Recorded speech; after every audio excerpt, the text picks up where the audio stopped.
Hi ಎಲ್ಲರಿಗೂ ನಮಸ್ಕಾರ. Welcome to my YouTube channel.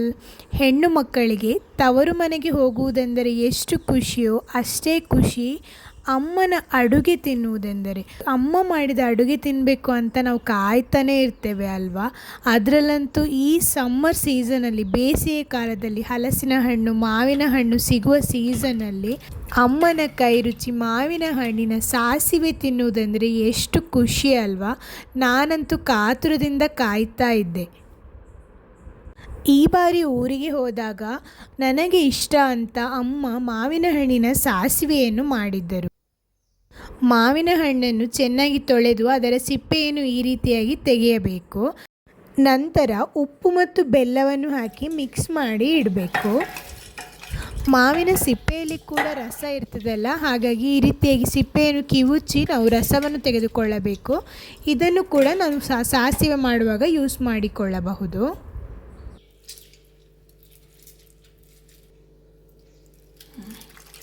ಈಗ ಇದನ್ನು ಚೆನ್ನಾಗಿ ಮಿಕ್ಸ್ ಮಾಡಿ ಬದಿಯಲ್ಲಿ ಇಟ್ಟುಕೊಳ್ಳೋಣ.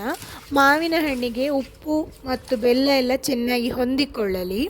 ಹುಳಿ ಜಾಸ್ತಿ ಇದ್ದರೆ ಬೆಲ್ಲ ಕೂಡ ಜಾಸ್ತಿಯೇ ಬೇಕಾಗ್ತದೆ. ಜೊತೆಗೆ ನಾವು ಈಗಾಗಲೇ ಒಗ್ಗರಣೆಯನ್ನು ಕೂಡ ಹಾಕಿಕೊಂಡಿದ್ದೇವೆ. ಕೊನೆಯಲ್ಲಿ ಕೂಡ ಒಗ್ಗರಣೆ ಹಾಕಿಕೊಳ್ಳಬಹುದು. ಈಗ ಒಂದು ಮಿಕ್ಸಿ ಜಾರ್ನಲ್ಲಿ 1 ಕಪ್ ತೆಂಗಿನ ತುರಿ ಹಾಗೂ 2 ಕಪ್ ಸಾಸಿವೆಯನ್ನು ಹಾಕಿ ಖಾರಕ್ಕೆ ಅನುಗುಣವಾಗಿ ಮೆಣಸನ್ನು ಹಾಕಿ ನುಣ್ಣಗೆ ರುಬ್ಬಿಕೊಳ್ಳಬೇಕು.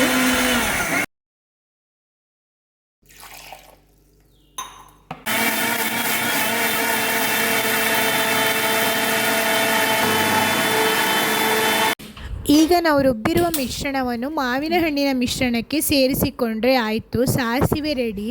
ಸಾಸಿವೆಯನ್ನು ತುಂಬ ಸುಲಭವಾಗಿ ಮಾಡಿಕೊಳ್ಬಹುದು. ರುಬ್ಬಿದ ಮಿಶ್ರಣವನ್ನು ಇದಕ್ಕೆ ಸೇರಿಸಿಕೊಂಡ್ರೆ ಆಯಿತು. ಇದನ್ನು ಕುದಿಸುವ ಅವಶ್ಯಕತೆ ಏನೂ ಇಲ್ಲ. ಚೆನ್ನಾಗಿ ಮಿಕ್ಸ್ ಮಾಡಿ ಉಪ್ಪು ಮತ್ತು ಬೆಲ್ಲ ಬೇಕಿದ್ದರೆ ಸೇರಿಸಿಕೊಳ್ಳಬಹುದು. ಒಗ್ಗರಣೆಯನ್ನು ಕೊನೆಯಲ್ಲಿ ಆದರೂ ಕೊಡ್ಬೋದು. ನಾವು ಈಗಾಗಲೇ ಒಗ್ಗರಣೆಯನ್ನು ಕೂಡ ಹಾಕಿಕೊಂಡಾಗಿತ್ತು. ಸಾಸಿವೆ ರೆಡಿಯಾಗಿದೆ. ಇದು ಎಷ್ಟು ರುಚಿ ಅಂದರೆ ತಿಂದವನೇ ಬಲ್ಲ. ಈ ಬೇಸಿಗೆಯಲ್ಲಂತೂ ಮಧ್ಯಾಹ್ನದ ಊಟಕ್ಕೆ ಅನ್ನದೊಂದಿಗೆ ಸಾಸಿವೆ ಒಂದಿದ್ದರೆ ಸಾಕು, ಬೇರೇನೂ ಬೇಡವೇ ಬೇಡ. ಮಾವಿನ ಹಣ್ಣಿನ ಸಾಸಿವೆಯ ಜೊತೆಗೆ ಮನೆಯಲ್ಲೇ ಬೆಳೆದ ತೊಂಡೆಕಾಯಿಯಿಂದ ರುಚಿಯಾದ ಮಜ್ಜಿಗೆ ಹುಳಿ ಅಥವಾ ಮೇಲೊಗರವನ್ನು ಮಾಡಿದ್ದರು. ಇದು ಕೂಡ ತುಂಬಾ ಸುಲಭ ಮಾಡಿಕೊಳ್ಳುವಂಥದ್ದು, ತೆಂಗಿನಕಾಯಿ ರುಬ್ಬಿ ಮಾಡುವಂಥದ್ದು. ಬನ್ನಿ ಈ ರೆಸಿಪಿಯನ್ನು ಕೂಡ ನೋಡೋಣ. ತೊಂಡೆಕಾಯಿಯನ್ನು ಚೆನ್ನಾಗಿ ತೊಳೆದು ಕಟ್ ಮಾಡಿಕೊಳ್ಳಬೇಕು.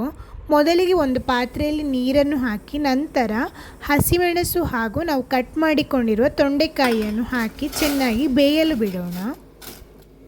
ಇದು ಮಂಗಳೂರು ಕಡೆಯ ಬ್ರಾಹ್ಮಣರ ಶೈಲಿಯ ಮೇಲಾರ ಅಥವಾ ಮಜ್ಜಿಗೆ ಹುಳಿ ರೆಸಿಪಿ. ಈಗಾಗಲೇ ಕ್ಯಾಪ್ಸಿಕಮ್ ಮೇಲಾರವನ್ನು ಕೂಡ ನಾನು ಹಾಕಿದ್ದೇನೆ. ಆ ರೆಸಿಪಿಯನ್ನು ನೀವು ನೋಡಿಕೊಳ್ಳಬಹುದು. ಪಾತ್ರೆಯ ಮುಚ್ಚಳವನ್ನು ಮುಚ್ಚಿ ಬೇಯಲು ಇಟ್ಟಿದ್ದೇವೆ. ಅವಾಗವಾಗ ಒಮ್ಮೆ ಕೈಯಾಡಿಸಿ ನೋಡ್ತಾ ಇರಿ, ತೊಂಡೆಕಾಯಿ ಬೇಗನೆ ಬೇಯುತ್ತದೆ. ಮನೆಯಲ್ಲೇ ಬೆಳೆದ ತೊಂಡೆಕಾಯಿ ಆದುದರಿಂದ ಇದು ಬೇಗನೆ ಬೇಯುತ್ತದೆ. ನಾವು ಮಾರ್ಕೆಟಿಂದ ತಂದ ತೊಂಡೆಕಾಯಿ ಆದರೆ ಸ್ವಲ್ಪ ಬೇಯಲು ಸ್ವಲ್ಪ ಟೈಮ್ ಬೇಕು. ತೊಂಡೆಕಾಯಿ ಬೇಯುವಷ್ಟರಲ್ಲಿ ನಾವು ತೆಂಗಿನಕಾಯಿಯನ್ನು ರುಬ್ಬಿ ಮಸಾಲೆಯನ್ನು ಸಿದ್ಧಪಡಿಸಿಕೊಳ್ಳೋಣ. ಮೇಲುಗರಕ್ಕೆ ನಾವು ಮಸಾಲೆಗಳನ್ನೆಲ್ಲ ಹುರಿಯುವ ಅವಶ್ಯಕತೆ ಏನೂ ಇಲ್ಲ. ತೆಂಗಿನಕಾಯಿ ಮತ್ತು ಹಸಿಮೆಣಸನ್ನು ಹಾಕಿ ರುಬ್ಬಿದರೆ ಆಯಿತು ಅಷ್ಟೇ. ನಾನಿಲ್ಲಿ 1 ಕಪ್ ತೆಂಗಿನ ತುರಿ ಹಾಗೂ 2 ಹಸಿಮೆಣಸನ್ನು ಹಾಕಿ ರುಬ್ಬಲು ಬೇಕಾದಷ್ಟು ನೀರನ್ನು ಹಾಕಿ ನುಣ್ಣಗೆ ರುಬ್ಬಿಕೊಳ್ತಾ ಇದ್ದೇವೆ. ಹುಳಿಗೆ ನಾವು ಹುಣಸೆ ಹುಳಿ ಬಳಸುವ ಅವಶ್ಯಕತೆ ಇಲ್ಲ.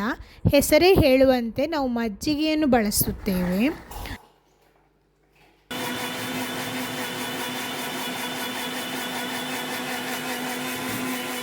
ನಾವು ಈ ಮಿಶ್ರಣವನ್ನು ನುಣ್ಣಗೆ ರುಬ್ಬಿ ತೊಂಡೆಕಾಯಿ ಬೆಂದ ನಂತರ ಅದಕ್ಕೆ ಸೇರಿಸಿಕೊಳ್ಳೋಣ.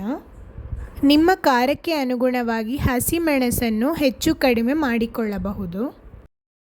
ಚೆನ್ನಾಗಿ ಮಿಕ್ಸ್ ಮಾಡಿ ಇದು ಒಂದು ಕುದಿ ಬರಲಿ. ನಾವು ಈಗಲೇ ಮಜ್ಜಿಗೆಯನ್ನು ಸೇರಿಸುವ ಅವಶ್ಯಕತೆ ಇಲ್ಲ. ಸ್ವಲ್ಪ ತಣಿದ ನಂತರ ನಾವು ಮಜ್ಜಿಗೆಯನ್ನು ಸೇರಿಸಿದರೆ ಉತ್ತಮ, ಇಲ್ಲದ್ರೆ ಹುಳಿ ಜಾಸ್ತಿ ಆಗುವ ಸಾಧ್ಯತೆ ಇರುತ್ತದೆ. ಕನ್ಸಿಸ್ಟೆನ್ಸಿ ನೋಡಿಕೊಳ್ಳಿ, ಬೇಕಾದಷ್ಟು ನೀರನ್ನು ಸೇರಿಸಿಕೊಳ್ಳಬಹುದು. ಮೇಲಾರಕ್ಕೆ ಒಂದು ಒಗ್ಗರಣೆಯನ್ನು ಹಾಕಿಕೊಳ್ಳೋಣ.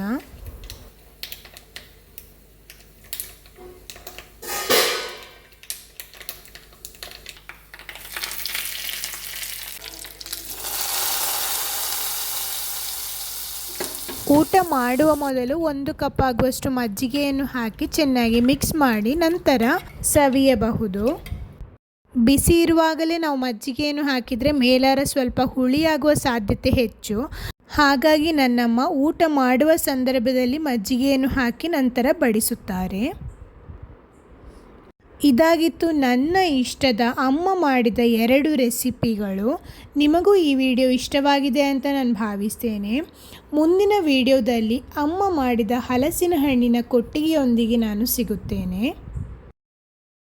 ಈ ವಿಡಿಯೋ ನಿಮಗೆ ಇಷ್ಟವಾದಲ್ಲಿ ಒಂದು ಲೈಕ್ ಮಾಡಿ ಹಾಗೂ ಚಾನಲನ್ನು ಸಬ್ಸ್ಕ್ರೈಬ್ ಮಾಡಲು ಮರೆಯಬೇಡಿ. ಮುಂದಿನ ವಿಡಿಯೋದಲ್ಲಿ ಸಿಗೋಣ. ಧನ್ಯವಾದಗಳು.